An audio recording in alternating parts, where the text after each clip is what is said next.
মুসলমানরা বলে আমাদের কোরআনে কোনো ভুল নেই। 53 জায়গায় আমি ভুল ধরেছিলাম আমার মন মতো। আপনার একটা শেয়ারে কোটি কোটি মানুষের ভিডিওটি দেখবে, দেখছেন আমির হামদা কোরআন শরীফে 53 জায়গায় ভুল ধরছে, তাও সে নিজের মন মতো এটা কি ঠিক বলছে কিনা বেঠিক বলছে একটু কমেন্টস করে জানাবেন। লাঠিয়ালা মেসাব আপনার বুঝতে হয়তো ভুল হচ্ছে, আসল ভিডিওটি দেখুন।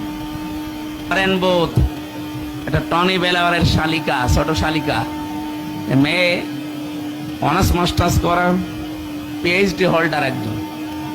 এসেছিল ইরানের তেহরান বিমানবন্দরে, মুসলমানকে ডাক দিয়ে বলেছে, ব্রাদার আমি মুসলমান হব না, আমি ইসলাম গ্রহণ করব না, কিন্তু আমি ইসলাম জানতে চাই, কি পড়লে অথেন্টিক ইসলাম জানা যাবে সেটা আমাকে দিন। উনি 3 বছর একাধারে কোরআনে কারিম তাফসীর সহ পড়েছিলেন, তাও বুঝে বুঝে, আমাদের মতো আনাকুম জানাকুম না।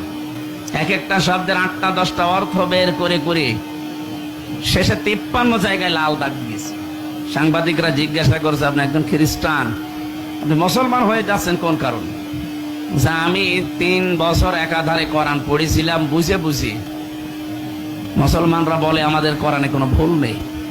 53 জায়গায় আমি ভুল ধরেছিলাম আমার মন মতো, কিন্তু আল্লাহর ইশারা যেখানে ভুল ধরি দেখি তার পরের আয়াতে ওর জবাব আল্লাহ 1500 বছর আগেই দিয়ে